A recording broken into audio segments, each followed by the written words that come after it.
Okay, चलिए स्वागत है आप लोगों का सीए फाइनल ऑडिट की रिविजनरी पॉडकास्ट सीरीज़ के अंदर। आज हम लोग अपने बेसिक्स को आगे बढ़ाएँगे और इसके बाद बस एक सेशन और है बेसिक्स का, फिर हमारे सीए फाइनल के बेसिक्स कंप्लीट हो जाएँगे। एक बार मुझे कमेंट बॉक्स में बताइएगा क्या आप चाहते हैं कि मैं बेसिक के सारे रिविजनरी ऑडियोज़ क्लब करके भी आप लोगों के साथ शेयर कर दूँ? तो वो भी मैं कर दूँगा, मुझे बता दीजिएगा एक बार, ओके। तो आज हम लोग किस पे चर्चा करने वाले हैं? आज हम लोग चर्चा करने वाले हैं असर्शंस के ऊपर। असर्शंस क्या हैं? ध्यान से सुनिएगा। Assertions are basically representations by management, explicit और otherwise. Otherwise का मतलब है क्या? Implicit, right? आप इन्हीं वर्ड्स को स्क्रिबल भी कर सकते हैं जिन पे मैं फोकस करता हूँ। Representation, explicit, otherwise that are embodied in the financial statement, मतलब फाइनेंशियल स्टेटमेंट के अंदर ये होती हैं। ओके, अच्छा जी। नाउ देखिए, असर्शन का बेस क्या है? मैनेजमेंट बोलती है कि भाई फाइनेंशियल स्टेटमेंट जो है वो हमने एफआरएफ के हिसाब से बनाए हैं। याद है ना आपको basic responsibilities, basic premises, S 210 का प्री कंडीशंस, राइट? तो मैनेजमेंट बेसिकली जब ये बोलती है कि एफआरएफ फॉलो किया तो मैनेजमेंट कुछ असर्शंस बता रही होती है किसके बारे में? मेजरमेंट, प्रेजेंटेशन, डिस्क्लोजर एटसेट्रा के बारे में, कि हमने भाई एफआरएफ को फॉलो करते हुए ही पूरा एसीपीडी किया है, अमाउंट, क्लासिफिकेशन, प्रेजेंटेशन, डिस्क्लोजर किया है। ऑडिटर इन्हीं क्लेम्स को जो है वो चेक करता है। अच्छा जी। अब ऑडिटर असम्पशन्स को यूज़ क्यों करता है? ताकि उसे जो पोटेंशियल एरर्स हैं, उनको आइडेंटिफ़ाई कर पाएँ। फाइनेंशियल स्टेटमेंट में जो पोटेंशियल एरर्स हैं, वो उसको आइडेंटिफ़ाई कर पाएँ। और ऑडिटर ने क्या किया है? ऑडिटर ने या ऑडिटिंग के लिए असम्पशन्स को हमने 3 कैटेगरीज़ के अंदर जो है वो डिवाइड कर दिया है। ओके? आइए, अब वो 3 कैटेगरीज़ कौन-सी है? नंबर 1, पहली कैटेगरी है assertions related to transaction. Transaction से रिलेटेड कौन-कौन सी असर्शन है? पहले तो बोल के दिखाओ मुझे। ओसीएसीसी, ओसीएसीसी। ओ से अकरेंस, सी से कंप्लीटनेस, ए से एक्यूरेसी, एक और सी से आता है कट ऑफ और फिर आता है क्लासिफिकेशन। अब अकरेंस क्या है? अकरेंस का बहुत सिंपल सा मीनिंग है कि देखो भाई, जो भी ट्रांजैक्शन फाइनेंशियल रिकॉर्ड्स के अंदर दिख रही हैं, it actually happened, it actually occurred and such transaction must pertain that is relate to the entity. Actually में ट्रांजैक्शन हुई हो और एंटिटी की ही हो। ओके, नाउ कंप्लीटनेस, जितने भी ट्रांजैक्शन और इवेंट्स हैं जो रिकॉर्ड होने चाहिए थे वो रिकॉर्ड हुए हैं। एक्यूरेसी, जो भी अमाउंट और अदर डेटा है in relation to the transactions वो प्रॉपर्ली रिकॉर्ड हुआ है, यानी सही अमाउंट पे जो है वो रिकॉर्ड हुआ है। अच्छा, कट ऑफ, कट ऑफ मतलब राइट पीरियड, एक्यूरेसी मतलब राइट अमाउंट, कट ऑफ मतलब राइट पीरियड।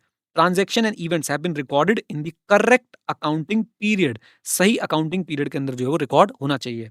क्लासिफिकेशन, क्लासिफिकेशन बहुत सिंपल है कि ट्रांजैक्शन और इवेंट जो है करेक्ट अकाउंट में रिकॉर्ड होने चाहिए। सो ओ सी ए सी सी, O say occurrence must have actually happened, pertain to the entity.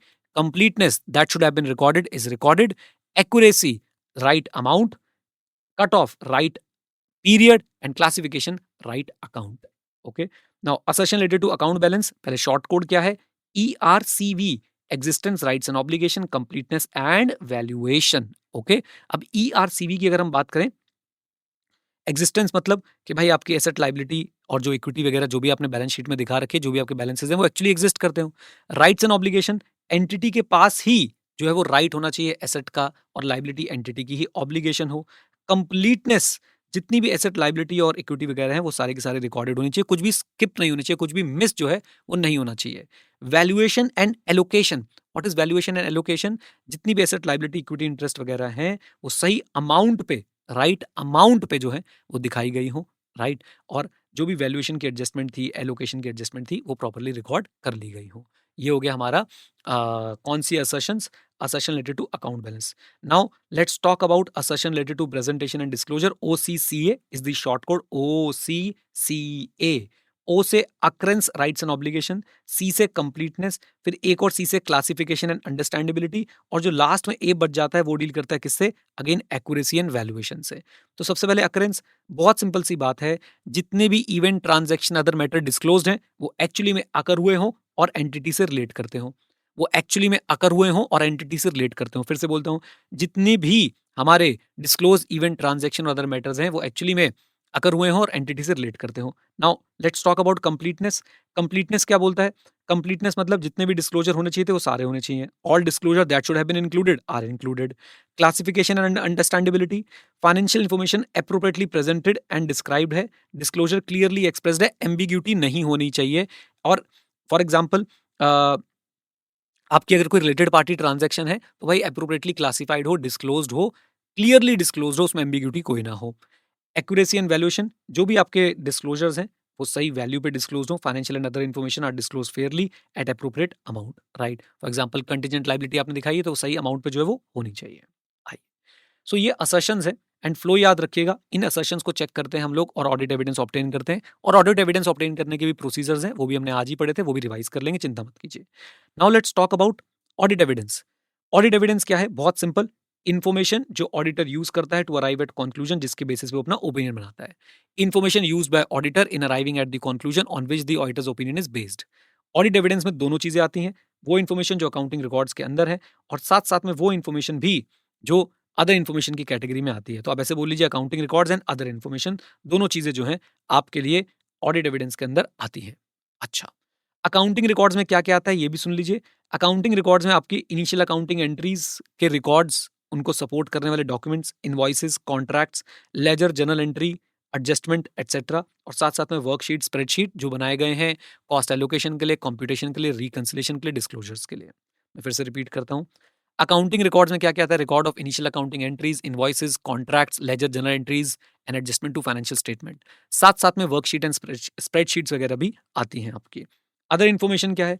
Other information, पहले तो मीनिंग लिखना पड़ जाए, तो वो इन्फॉर्मेशन जो ऑथेंटिकेट करती हैं अकाउंटिंग रिकॉर्ड्स को, सपोर्ट करती हैं ऑडिटर के ओपिनियन को। अदर इन्फॉर्मेशन के example MOM, that is minutes of meeting, WC, written confirmation, and finally हमारे पास है manual containing details of internal control etcetera. चलिए, नाउ हमारा नेक्स्ट टॉपिक कौन सा है? Audit risk. ऑडिट रिस्क बहुत सिंपल लेकिन बहुत इंपॉर्टेंट टॉपिक। ऑडिट रिस्क इस बात का रिस्क है that auditor might express an inappropriate opinion when financial statement are materially misstated. तो ऑडिटर के इनएप्रोप्रिएट ओपिनियन देने का चांस जब फाइनेंशियल स्टेटमेंट में मटीरियल मिसस्टेटमेंट है, उस बात को हम बोलते हैं ऑडिट रिस्क। ऑडिट रिस्क में क्या नहीं आता है? ऑडिट रिस्क में वो चीज कवर नहीं होती, the risk that auditor might express an opinion that financial statements are materially misstated when they are not. यानी ऑडिटर के ये ओपिनियन देने का चांस कि financial statement are materially misstated, but actually financial statement materially misstated नहीं है। Auditor के opinion देने का chance that financial statement are materially misstated when they are not is not covered under the definition of audit risk. As well as, याद रखें, audit risk एक technical term है, process of auditing से रिलेटेड। It does not include और it does not refer to the business risk of auditor. Business risk of auditor क्या हो सकता है? लॉस, ऑडिटर का लॉस हो रहा है from litigation, adverse publicity etcetera. Now, audit risk can be divided into two parts: ROMUM, that is risk of material misstatement, and DR, that is detection risk. ROMUM can be further divided into two parts: IR and CR. IR is because of the nature of the transaction or account balance. Control risk is because of the lack of operating effectiveness of internal control, or even absence of internal control will fall under control risk. Right. अच्छा, standards always refer to the combined IR and CR, that is ROMM. आप standard में जब भी सुनेंगे आप रोमम ही सुनेंगे, जैसे कि 315 में भी identifying and assessing the ROMM आता है। Okay, then we have detection risk. अच्छा, एक बात याद रखिएगा, रोमम को ऑडिटर असेस करेगा, SA 315 के थ्रू जो है वो असेस करता है, और रोमम को ऑडिटर कंट्रोल नहीं कर सकता, ऊपर नीचे नहीं ले जा सकता है। अच्छा जी, डिटेक्शन रिस्क ऑडिटर का रिस्क है, इसे वो ऊपर नीचे भी कर सकता है। डिटेक्शन रिस्क किस बात का रिस्क है? दैट ऑडिटर के प्रोसीजर जो है, ऑडिटर के प्रोसीजर जो है वो डिटेक्ट नहीं कर पाएंगे मटीरियल मिसस्टेटमेंट को।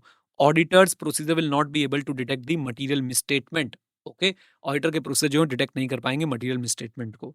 ओके, इसको हम दो पार्ट्स में बांट सकते हैं, आपकी बुक्स में नहीं लिखा था बट मैंने आपको पढ़ा दिया था, सैम्पलिंग और नॉन सैम्पलिंग। सैम्पलिंग रिस्क क्या है?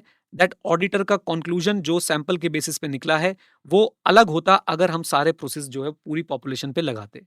यानी पॉपुलेशन पे लगा के जो कंक्लूजन निकलता और सैंपल पे लगा के जो कंक्लूजन निकला उसके बीच में डिफरेंस होने के चांसेस को हम लोग सैम्पलिंग रिस्क बुला देते हैं, राइट। नॉन सैम्पलिंग रिस्क क्या होता है? ऑडिटर ने प्रॉपरली प्लानिंग नहीं करी, स्ट्रैटेजी ढंग से नहीं बनी, प्रोग्राम ढंग से नहीं बनाया, ऑडिटर को नॉलेज नहीं है, तो ये सारे नॉन सैम्पलिंग रिस्क के अंदर आ जाते हैं। ओके, लीजिए, तो ये हमारा ऑडिट रिस्क वाला पार्ट भी जो है यहाँ पे कवर हो जाता है।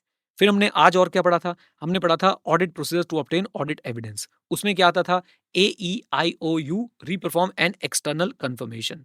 AEIOU, reperform an external confirmation, ये सारे प्रोसीजर्स आते थे, और इन प्रोसीजर्स के थ्रू हम लोग क्या करते हैं? हम लोग ऑडिट एविडेंस जो है वो ऑब्टेन करते हैं।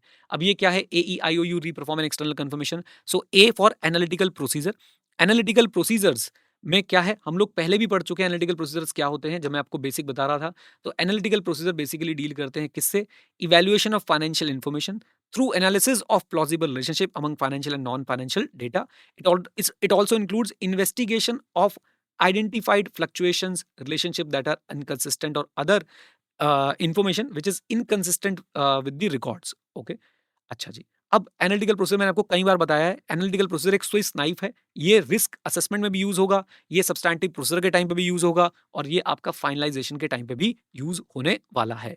ओके, एनालिटिकल प्रोसीजर को हम और डिटेल में पढ़ेंगे एसए 520 के अंदर।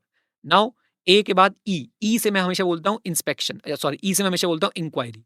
Inquiry is seeking information from knowledgeable person, financial और नॉन फाइनेंशियल इन्फॉर्मेशन आप लोग सीख कर रहे हैं, ले रहे हैं, both within the entity and outside the entity आप लोग जो है वो इन्फॉर्मेशन लेने की कोशिश कर रहे हैं, दिस इज इंक्वायरी।